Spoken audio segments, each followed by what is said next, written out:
what do you want? I mean, is there anything we can do as listeners, as people who are empathetic to your story, as people who are sick and tired of spiritual abuse, even though we're part of the Jesus scene or part of, we've grown up with various faith traditions. Is there anything we can do to help you and Heather? If there are any Anglicans on the phone, I would ask them, do we not have a hierarchy? Do we not have this bureaucratic structure which is there to protect the very people that have been hurt? Can you not contact, write to, the Archbishop Metropolitan, who's above the Bishop of Ontario, who will not act, and say, please act? Would you not write to, the police and say, I heard about this, why has nothing been done? I think we need to take a shared interest as members of the community and protect kids. And when children say, this is happening to me, we say, we hear you, we listen, and we take it seriously. Heather? Exactly. Give children a voice, teach them to communicate, and listen to them. But is there such a thing as rallying the troops? What if we all called such and such office? Or what if we all called the OPP out there? Or what if we all called the Anglican diocese? Or what if I don't know. I think you have to experience this yourself. In order to get that invested. Yeah, I would like to see a petition. I mean, I would be happy to start a petition and get people signing on saying that at the very least you should acknowledge that abuse happened. Just reading the paper today, there was Lederman did an article in the Globe, and at the end of it, it's talking about just something to do with the war and past lives. And she said the truth can shock us, it can shake us up, but it can also heal us. So anyone who's been victimized, to get on board with someone and know that they haven't had a voice until they were old enough to be taken seriously. It can take decades, and the cover-ups continue to hurt, but once you get it out there, it can start to heal. And if the more people that step forward and let people in positions of power know that they will now be held accountable in our transparent world, in a world of more effective communication, mass communication, do no harm. That's a premise this is all based on. Just do no harm. Andrew, I want to finish this side of our conversation with you with this question. How has this impacted you? And I don't mean that in sort of a generic sense. I mean, who are you now as a result of that happening? What have you lost as a result of this happening? Part of your soul, part of your life, relationships. Is this something that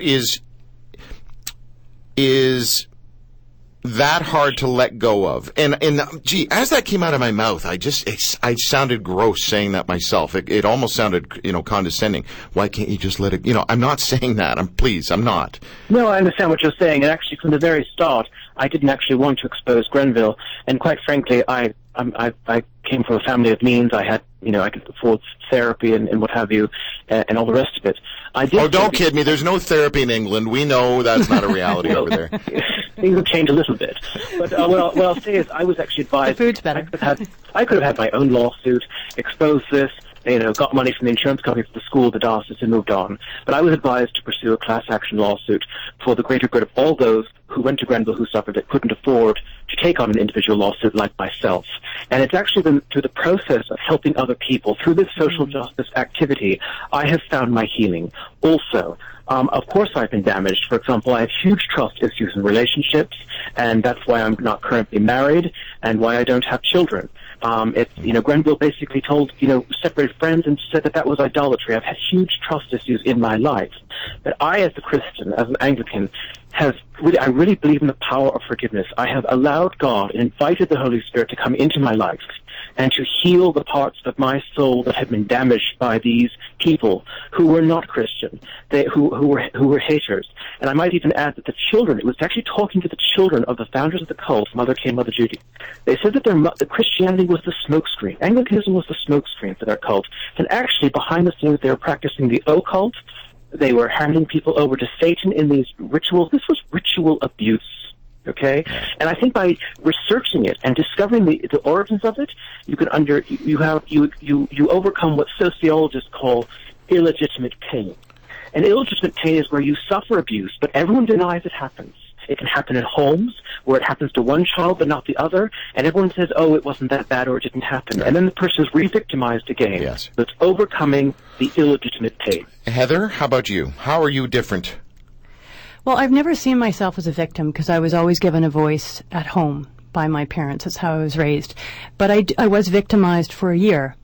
I think speaking of the same issues Andrew has experienced, there's a level of mistrust with people. You know what they're capable of doing, and you know that everyone is capable of it. Sure, given the right set of circumstances, I've always said, correct, anybody can do anything. Yes.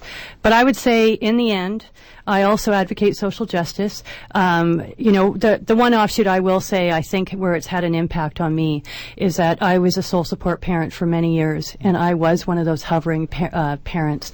I would not let my son, I did not entrust him to other people, and it would have alleviated a lot of pressure on him and on me. So I do regret that now. That was a reaction to that experience. But it's interesting I asked that in the previous interview. Yes, and I heard you and I thought about it. Yeah, and I thought that's one of the downsides to this. But, over time, you have to let go. Once we're adults, we're in charge of our happiness, we're in charge of our faith, we're in charge of our progress. But I'd like to leave on a quote from Lily Tomlin. Listen, there's nothing better than a quote on by Lily Tomlin. I think this is the best show we've ever had. We have Motown, we have Butter Tarts, and we have Lily Tomlin. And Suzanne Summers. And Chrissy. Suzanne Can't go wrong with Chrissy. You can't go wrong with the Jiggle Queen, yes, no. One dingy dingy, two dingy dingy. Ringy dingy dingy. So Lily Tomlin, this is to quote her, I said, somebody should do something about that. Then I realized I'm somebody. That was from her? I know this quote. That was her? Yeah. So do something. Just do something. Thank you to both of you for coming on our show. I want our listeners, who are, I think for the most part, embedded in various faith communities, to hear your journeys. It is so important. It is so important to help root out the wolf in sheep's clothing stuff by hearing these sorts of things. Spiritual abuse, any kind of abuse, but in this show, in the context of this show, in this station, spiritual abuse, and how I feel personally, drives me mental. Obviously, physical abuse, sexual abuse, sure, I get that. It'd be right there.